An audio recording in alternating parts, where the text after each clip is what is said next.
Welcome to Reliability Matters, a podcast for the electronic assembly industry. Each episode covers topics related to reliability, best practices, and environmentally responsible assembly techniques, with insights from experts across the electronic assembly industry. Now, here's your host, Mike Conrad.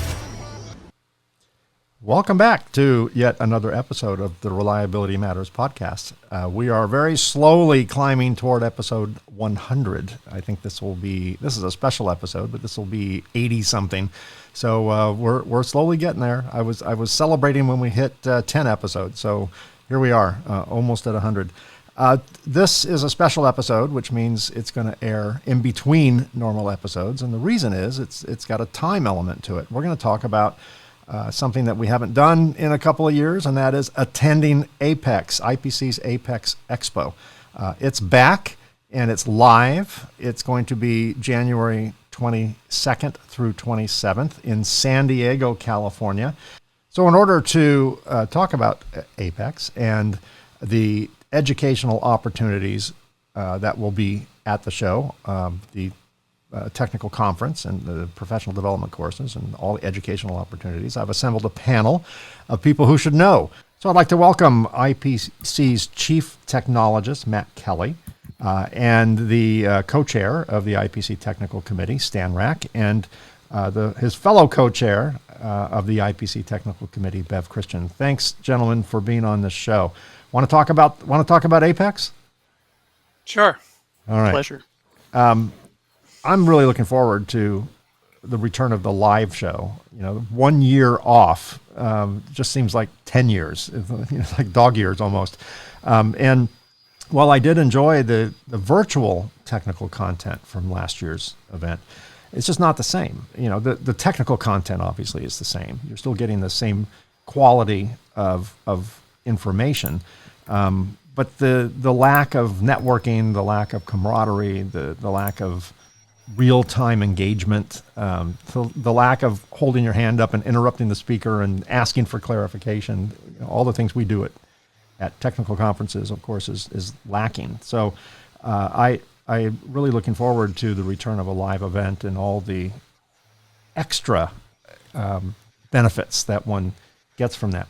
Now, before we get into the content of the professional development courses and the technical conference, Matt, tell me about the process of putting a group together to select the papers. I know it's a daunting task to have a call for abstracts, a call for papers, and then running through them and filtering out the ones that really don't apply to our industry or maybe aren't relevant or really trying to solicit the hot topic type items. Tell me about the committee that IPC put together and what their charge was, what their challenge was. Yeah, well, the challenge goes without saying, and that was, can we actually attract people to come to a live show? Are people ready to do that yet? Have they been doing work over this period of COVID? And I must say, earlier, mid this year, we were a little bit concerned. I mean, there was still not a lot of movement. Some of the openings that we've been seeing have happened very recently. And so the biggest challenge is were people really ready to come to the show? Even if you can open the doors, are people able to travel, through their companies, as well from an international perspective? All of these things really had to come together. So, we basically, took that upon ourselves. That's a lot of it out of our control. But one of the things we did to combat that was to really make sure we had a really, really strong team. And so, both Bev and Stan as co-chairs of this technical committee have just done an outstanding job with, gathering that content. So I'm pleased, and I know we'll get into this, I'm very pleased with the response we've had from industry, very, very eager to come to the show to share their knowledge. As it stands, as of today, we have over 150 abstracts that have been submitted. So even that number alone shows you the appetite to share that knowledge. I'll share, a little bit with have Stan and Bev talk a little bit about the committee, but really rebuilt that from the ground up and have been executing ever since. Yeah, that's it. It is a daunting project. I mean, it's almost be careful what you ask for. I mean, you do a call for papers, and then you get papers, which is a whole nother challenge. One is getting the papers, and the other is what do you do once you get all these papers. So, to have 150 abstracts is amazing. That shows the pent up demand, and I think the cadence of change within the electronics industry just gets faster and faster. It's we can go 10 years, a few decades ago, and go 10 or 15 or 20 years without some major evolutions within the electronics industry, and now it seems like every few months we have a major evolution within the electronics industry. When I look at the IPC J standard, it was just 2018, just 3 years ago we had G, and now we're at H, and I think the cadence of standards revisions and which reflect technology, obviously, and the needs for technology is just getting faster and faster. So I would think that by not having a live event last year, there's probably a lot of pent up demand and some information that needs to get out, maybe even more than a normal, quote unquote, normal show year.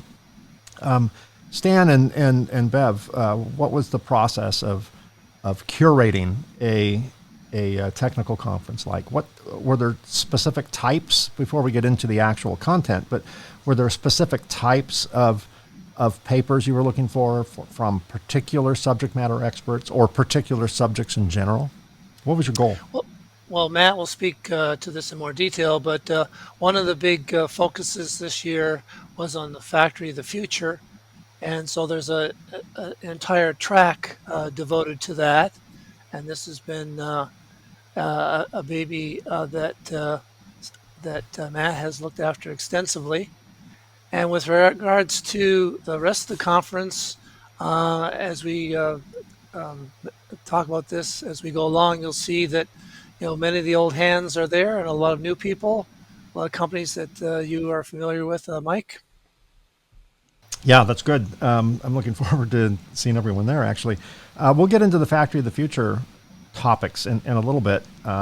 Stan, what was your journey like in curating this event?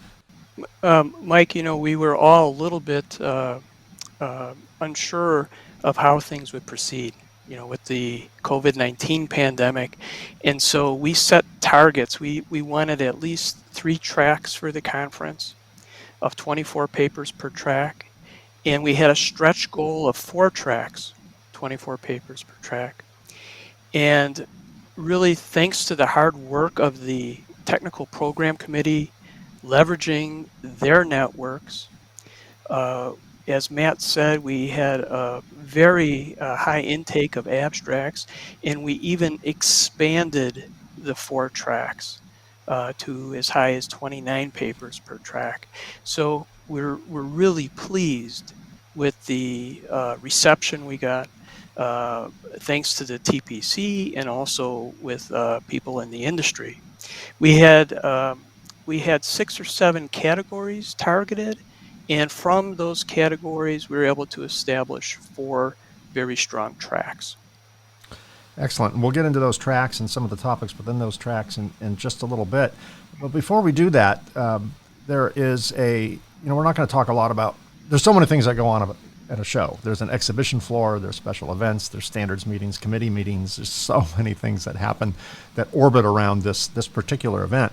And the focus today is on the technical program. But there is one area I want to stray from a little bit because it just fascinates me, and that is the Factory of the Future Pavilion. Matt, something tells me you're behind that because it has the words Factory of the Future, and I know that's one of the big emphasis that you make with IPC is Factory of the Future. What is the Factory of the Future Pavilion? What's that all about? The Pavilion is new this year. It's our first year attempting this. And again, when we do all of these things for the first time, we're just not sure of that intake as Stan was talking and Bev about the technical conference. But again, just very, very pleased. So we have an open space, quite large in the exposition show floor area.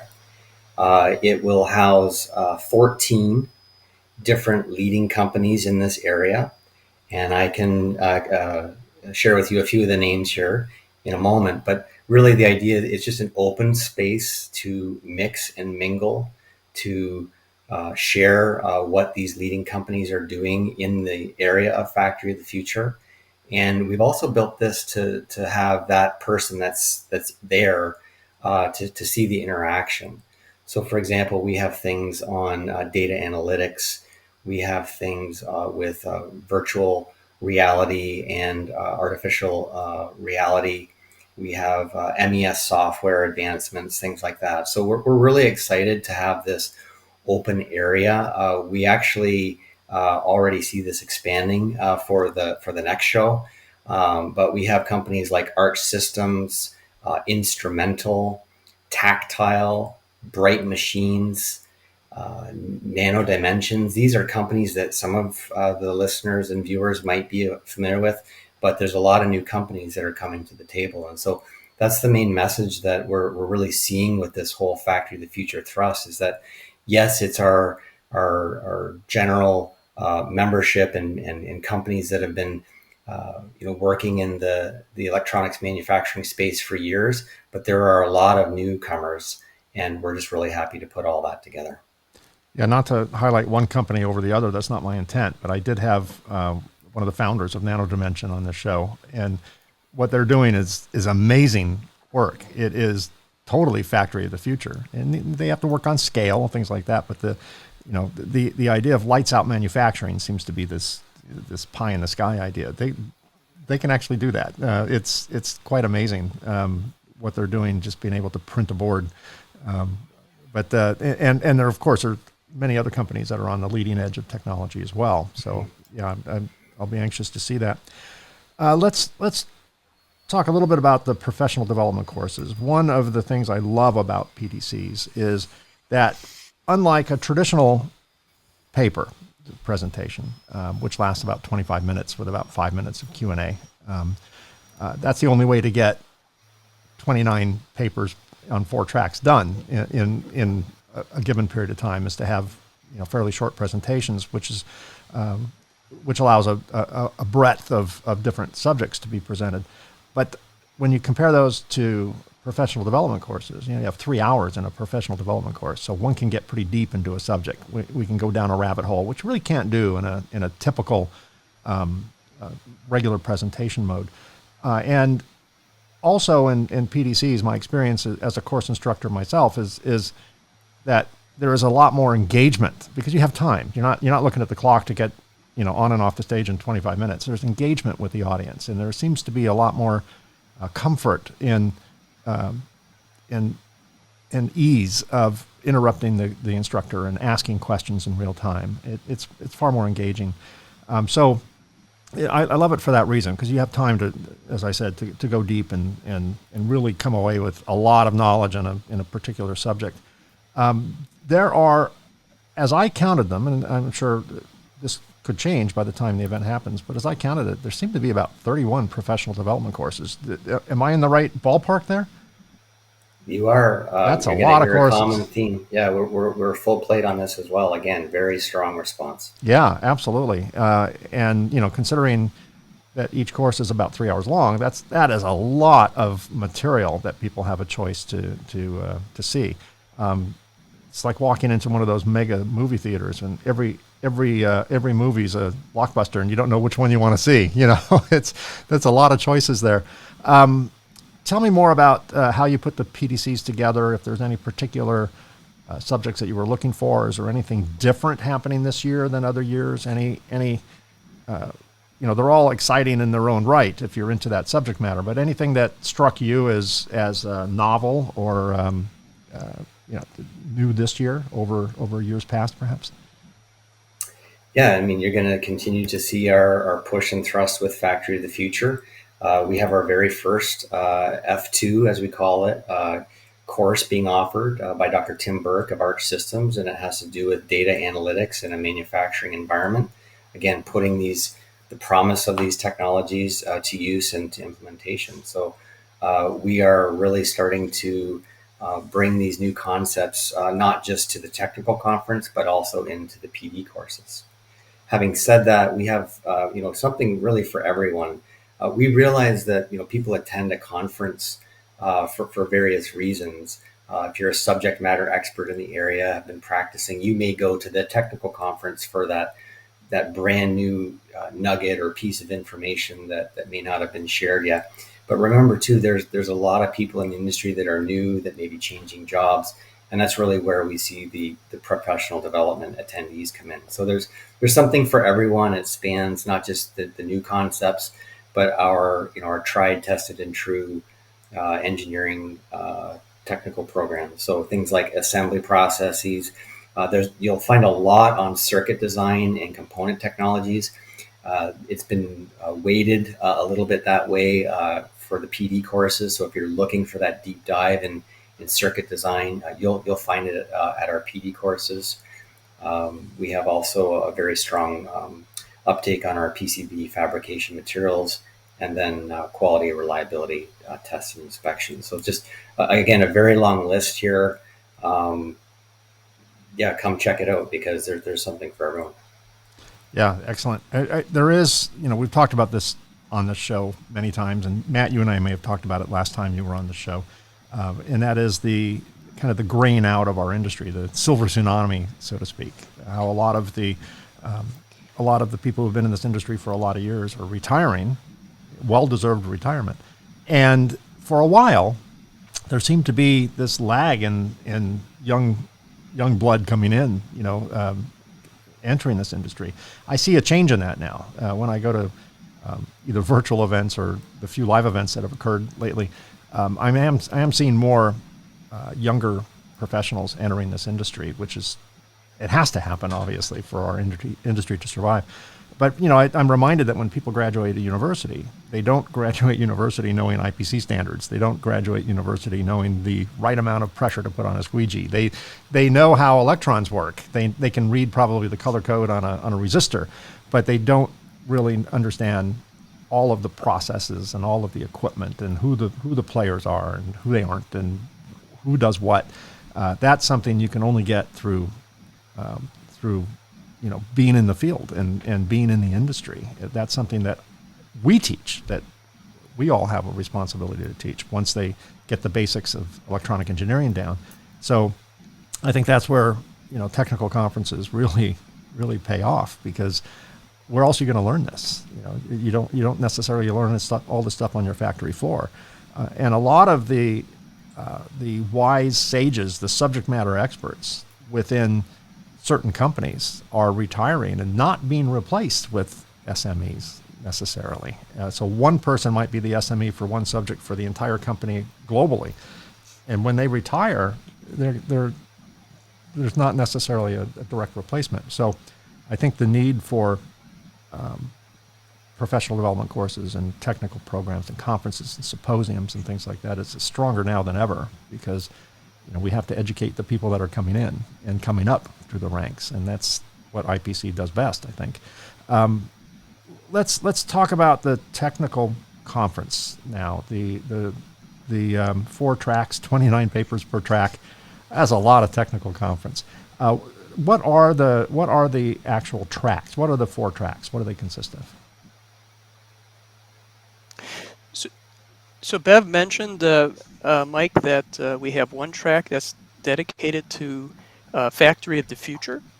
And this track also has sessions mixed in with it on enabling technologies. So these are new emerging technologies in our industry. We also have a second track on board fabrication, which we can get into more detail about. A third track on quality, reliability, test, and inspection. Bev's been very involved with that track. And then our 4th track is on assembly, materials, and environment. Assembly, materials, and environment. Environment like environmental, like green, or environment? Yes. Okay. Yes. Interesting. That's good. So let's start off with Factory of the Future from a technical program perspective. What types of topics can we expect? And I know it's broken off into enabling technologies and things like that. So tell me about Factory of the Future, enabling technologies. What types of presentations can we expect? And if there's any specific presentation that comes to mind, feel free to share information on that as well. Yeah, sure. Well, briefly, I mean, if I just start listing the author companies that are participating in this, it's very telling. So we have presentations from NEC Corporation in Japan, Lockheed Martin, Almatica, Omron, the Manufacturing Technology Center in the United Kingdom, Northrop Grumman, IBM, Novacentrics. I can go on and on. And so just that list of companies that are doing this work is very telling. The sessions, they range from top level strategy, transformation and journey type of things. Look, there's a lot of people that still want to do this that don't know how to start, that may have barely gotten started. So we offer that. We also have sessions on cybersecurity, other elements of supply chain. So this is not just about manufacturing on the shop floor, but it's also how things move within a supply chain. So for example, we have a really nice paper coming from Ascent Compliance out of the UK, entitled Empowering the Digital Supply Chain Transformation by Using Industry 4.0. So again, it's not just about manufacturing, it's about how goods flow before they're built. We have also sessions on artificial intelligence, machine learning, quality enablement because of the smart factory, digital and data analytics. And then we have a special session as well, as Stan alluded to, which is coming to us from NextFlex, and that's all around flexible hybrid electronics. So no shortage of new topics for this track. Quite exciting. And how does that feed into enabling technologies? Is that, I think, Stan, you had mentioned, if I took my notes correctly, that there's a Factory of the Future track, and then there's kind of an extension on that for enabling technologies. Did I get that part right? Emerging technologies. Emerging technologies, yes. Oh, that makes more sense. Yeah, thank you. Sometimes I thought maybe based on my handwriting, I should be a doctor, but... No, I think you hit it right. Maybe I misspoke. No. It's enabling technologies makes or emerging technologies make sense. Is there a differentiation between Factory of the Future and enabling technologies in terms of the topic of presentation, or is it one just the extension of the other? They're so close that we found there was some overlap, and that's why we embedded the two. Again, the main message of all of the work that we're doing that the team has put together is it's about new technologies, new materials, new ways of working. There's a lot of similarities. It's not just about the process and how things are made, but it's actually about the product itself. So that's one other differentiator as well. Yeah. Let's move over into the board fab. Our industry is rather, I think, peculiar in one way, and that is, board fabricators build a board, send it to the board assembler who populate the board. There is very little cross communication, cross knowledge between those two tasks, fabricating a board and assembling a board. There seems to be a huge knowledge gap between assemblers and fabricators. Assemblers, in a stereotypical sense, I think most assemblers don't have a clue how boards are fabricated. They get ordered and they show up, and they go from there. And I'm sure a lot of assemblers might either correctly or incorrectly say the same, like, those board fabricators don't have a clue what we have to do with these boards. And even though they are right down the food chain, they're literally one river stop away from production activities. What types of subject matters are we going to learn in board fab? And in particular, what types of subject matters for board fab would be of great interest to assemblers? Let's kind of broaden that question, if that makes sense to you. So I'll try to field this one, Mike. In the board fabrication track, we have 2 sessions that are dedicated to microvias and how the design impacts reliability of microvias. So now you're getting into that area.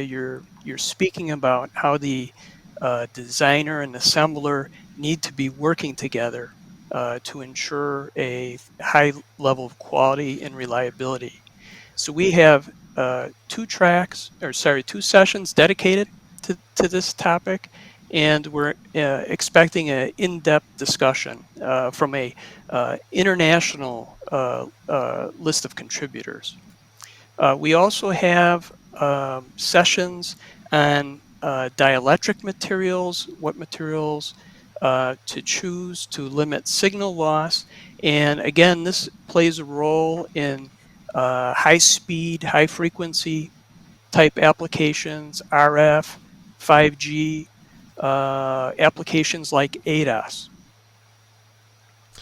I'm glad to see you talk about automotive. I think we're welcoming the automotive into our world, and as we talked about earlier, there is I think there's a need for the automotive industry to fully appreciate the thousands and thousands and thousands of hours it takes to go into an IPC standard, and the work has already been done, and electrons behave identically whether they're in a board in a car, or a board in a jet, or a board in a pacemaker, or a board in a toaster for that matter.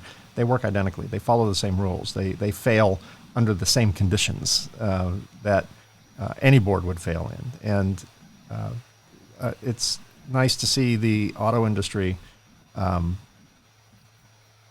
morphing over into becoming more of a tech company than just a mechanical company, because there's so much tech in a car now, and the reliability expectations for automotive are life or death. They're not that many years ago. Technology, electronics in automobiles was basically the infotainment system. If the electronics failed, you just didn't get to listen to your favorite satellite radio station. Now, with ADAS, with all the safety systems linked to that, adaptive cruise control, blind spot indicators, collision avoidance systems, anti-lock brake technology, drive-by-wire technology, all that stuff.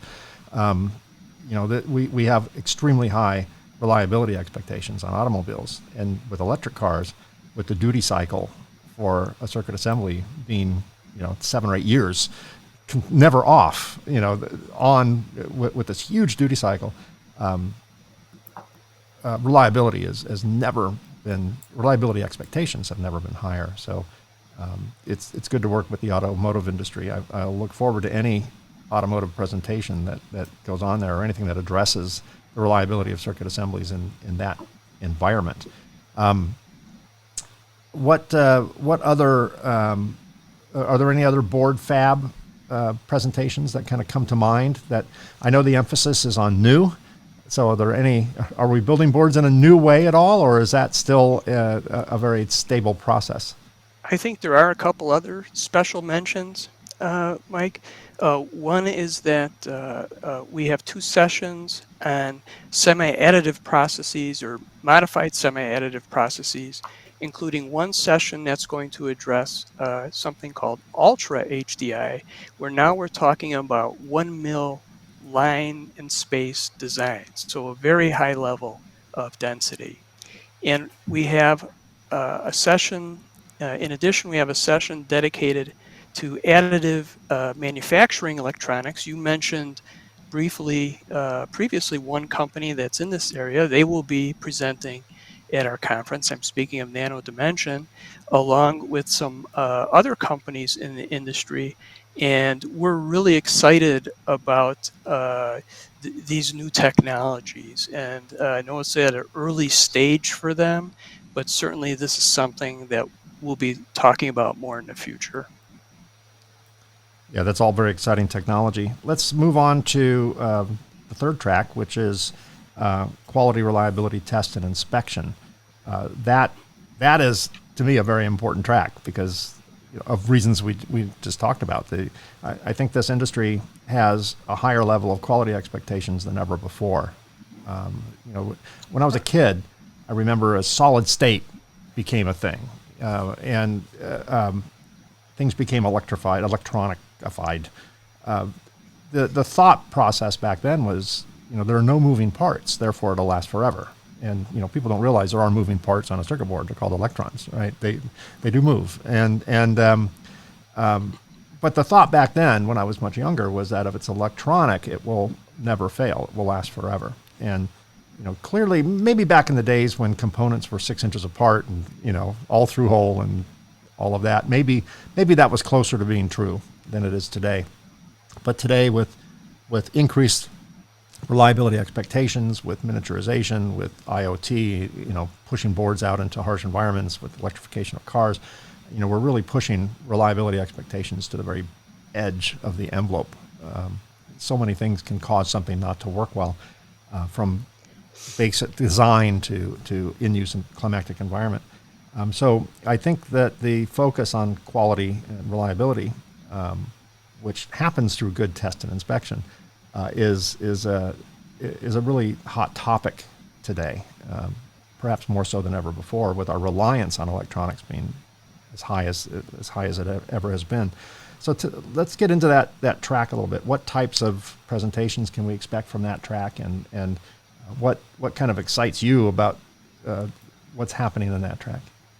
Sure. There are some very interesting sessions in this particular track. One of them close to my heart is in failure analysis, which is essentially the detective work for our part of the industry. Draper Labs will be giving another one of their interesting whodunits that they usually give every year. And NASA has an interesting paper as well.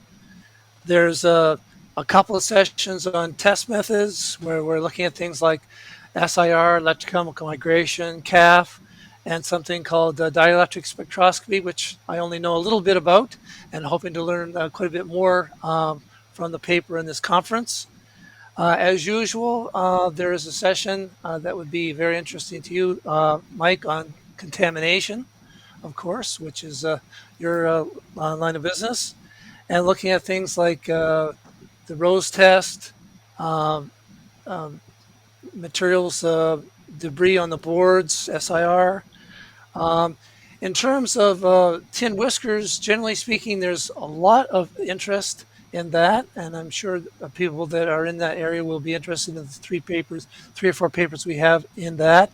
Though from looking at the titles, it looks like it's mainly in terms of modeling rather than actually doing physical work in the lab. There is an interesting session on intermetallics and corrosion, and we have papers looking at contamination from ammonia, another one contamination of sulfur-based environments, and another one using XRF to look at the growth of the tin copper intermetallics. This latter one is work that some Mexican researchers have reported on in earlier conferences, and they will be extending that this year. And then we have an interesting session on temperature cycling with speakers like Reza Ghaffarian of JPL, Jasbir Bath of Koki, and Mumtaz Bora of PSEMI. So I think this will be a very interesting track of the conference. Yeah, you had me at CAF. So Conductive anodic filament growth. Yeah. Oh, yeah. I love the subject of CAF. You can't clean your way out of it. You can avoid it, but once you have it, you have it. It's an interesting phenomenon, and it's a failure mode that many people have experienced without even realizing they've experienced it. So correct. It's a subterranean issue. You can't see it, and but you can certainly fall victim to it. And many people who have fallen victim to it have no idea that's what it was. That's how that particular failure mechanism continues to hit our industry.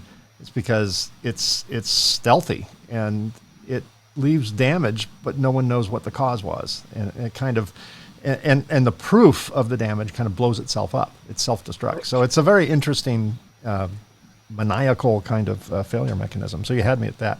Everything else is right. Just gravy. And as Stan said, with the board fab going to smaller and smaller dimensional parts of the board, it is going to be something that we're going to continue to see. Yeah. Well, yeah, there's no, those of us in the failure analysis business certainly have plenty of job security. It's not going to go away anytime soon.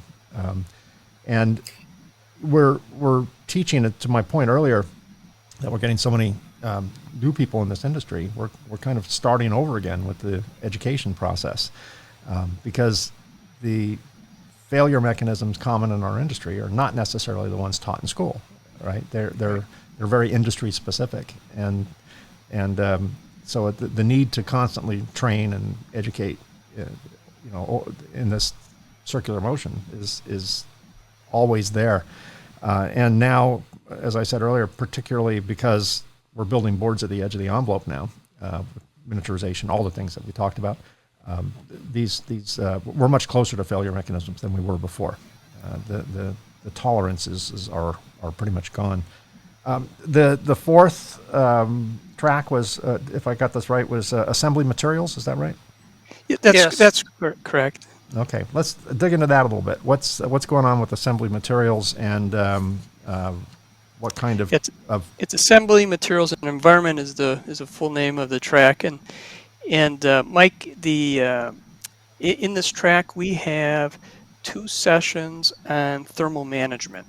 We're seeing that with like in the case of automotive, as you mentioned, with increased voltages, power, and miniaturization, you're increasing the power density, right? There's a greater need to eliminate heat from electronic assemblies.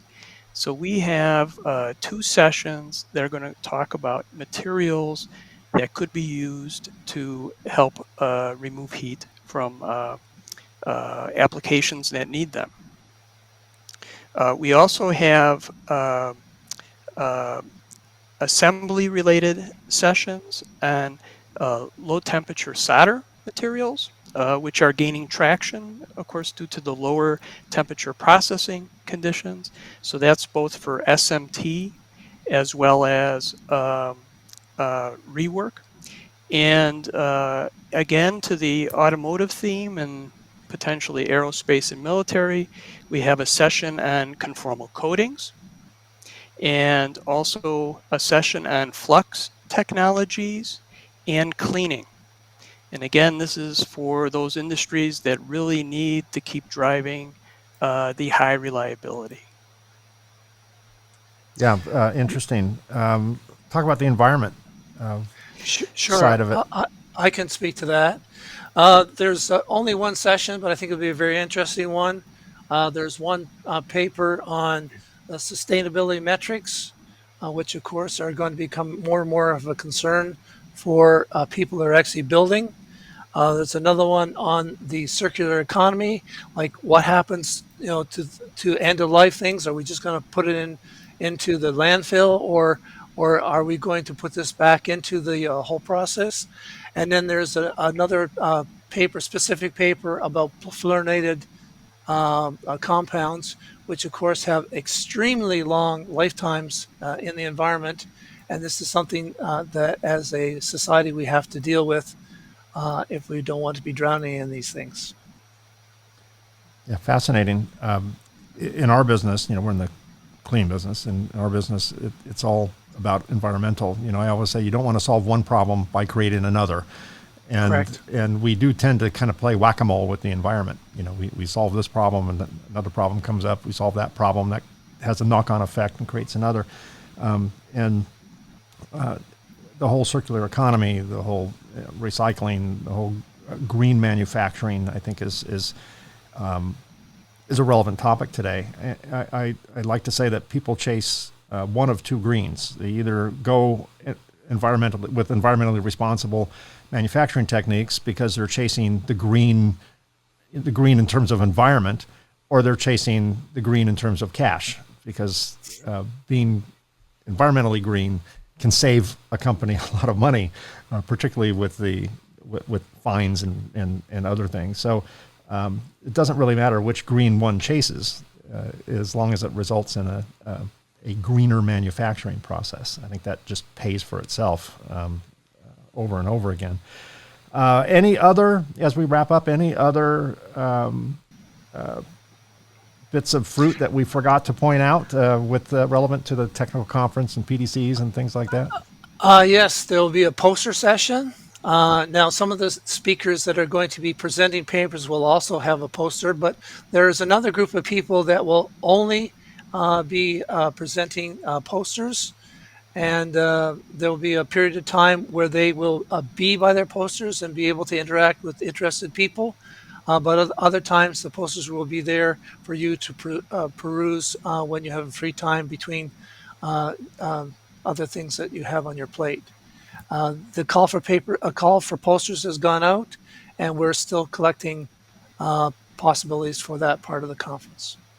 Excellent. I think that's an often overlooked part of a conference is the poster section of it. And you're right; it may not be enough material to present a 30-minute or a 3-hour topic, but certainly to have the author of that poster there and engage in some Q&A and some thought exchange is a valuable tool.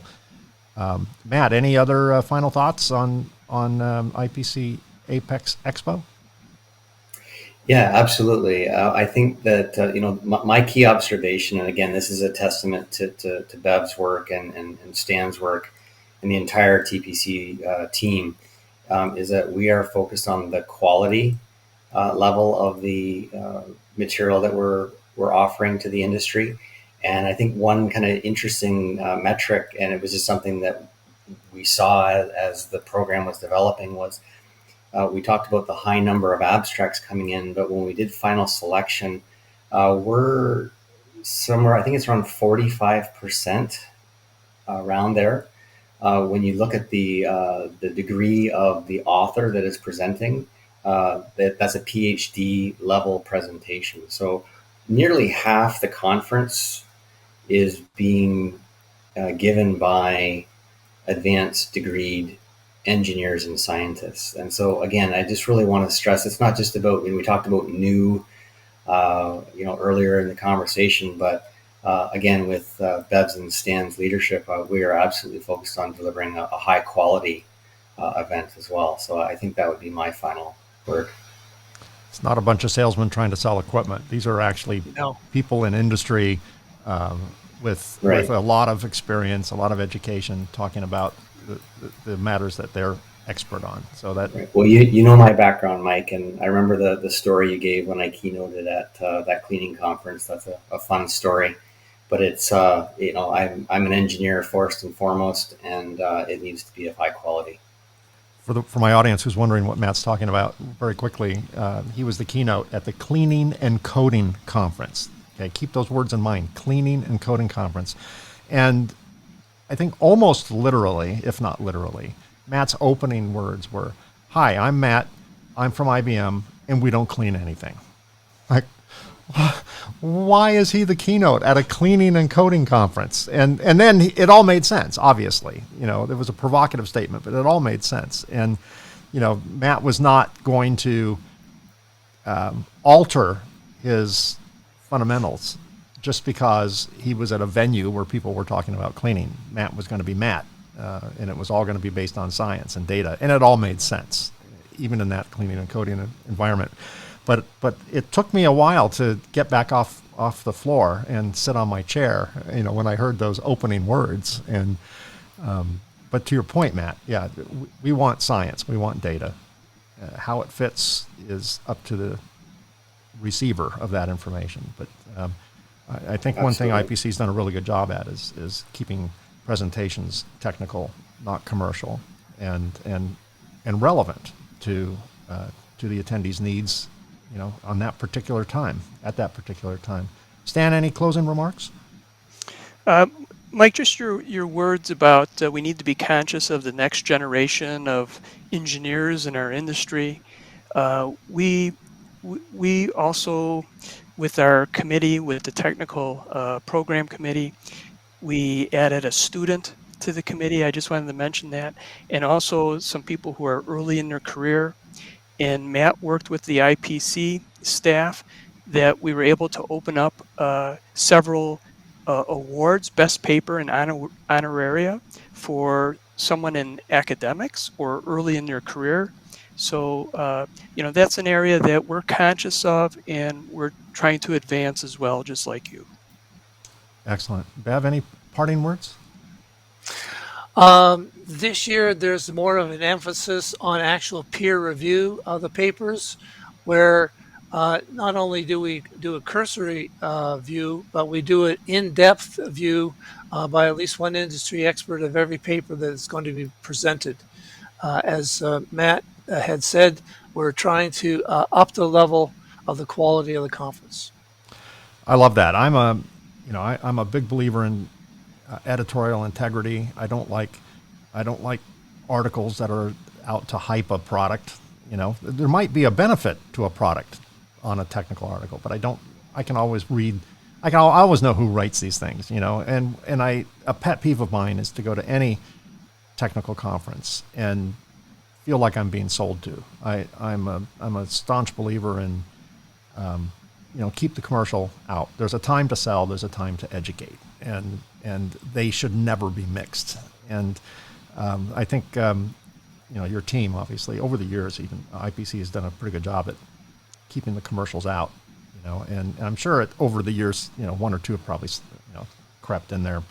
But overall, I think it's a very technical conference, and I don't think anyone's going to feel like they're being, watching a 25-minute long infomercial, which no one wants to do. You can watch those for free at home. They're in plentiful supply. But I like the idea of keeping it, having peer review. I think that's an art that some conferences have lost over the years, because sometimes I'll watch a presentation and I'm wondering who viewed this before, So I like the idea of peer review. It keeps the paper honest. It keeps it clean, from a technical standpoint. So I think that's a really good effort that pays off by preserving the integrity of a conference. Well, gentlemen, Matt Kelly, IPC's Chief Technologist, Stan Rak, co-chair of the Technical Committee, Bev Christian, co-chair of the Technical Committee. Thank you for all the work you've put in.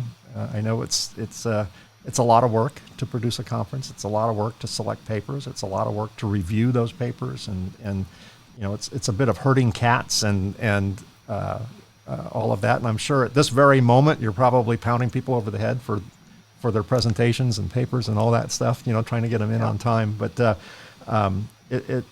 effort is totally worthwhile, and I look forward to being at the show and participating and rubbing shoulders with people. I look forward to seeing you guys. I like seeing people, not pixels. So I'm looking forward to seeing the people rather than the pixels we've been looking at for the last 2 years. So thanks for all you're doing to promote the show and to produce a solid technical content.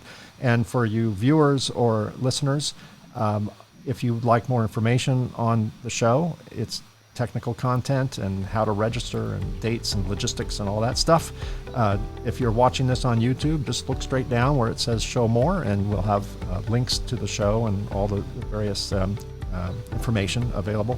And if you're listening to this on your favorite podcast app, Google Podcast, Spotify, iHeartRadio, Apple Podcasts, etc., just go to your podcast provider and look at the show notes, and that same information will be there as well. Or just Google IPC APEX Expo, or go to ipc.org, and you can find all that same information there. It's not hard to find. It's like the first thing on the page. So again, gentlemen, thank you so much for all the work you're doing. Thanks for being my guest and sharing what's going on kind of behind the scenes and giving us a sneak preview of what's coming at IPC APEX Expo in January of 2022, just right around the corner. Thanks for being my guest today. Okay, thanks, Mike. Thank you. Thank you, Mike. Thanks for listening or watching the Reliability Matters podcast. Be sure to subscribe to the podcast on your favorite podcast app, such as Apple Podcasts, Google Podcasts, Spotify, and so many more. Also, be sure to check out my other podcasts, including the Concept to Creation podcast, where I feature conversations with entrepreneurs within the electronic assembly space, and the Innovations in Technology podcast, where we discuss innovative products within our industry. All three shows are also available in video format. Check out the Reliability Matters or Concept to Creation or Innovations in Technology podcasts on YouTube. Just search the show's name and you can find all 3 shows. Or go to MikeConrad.com, that's Conrad with a K. All 3 shows also appear there. Again, thanks for being part of my podcast family. I appreciate you being here. Until next time, stay safe, stay healthy, and stay happy. And of course, keep doing it right. See you again soon. Thanks for listening to the Reliability Matters podcast. Join us on the 2nd and 4th Tuesday of each month for new episodes of Reliability Matters.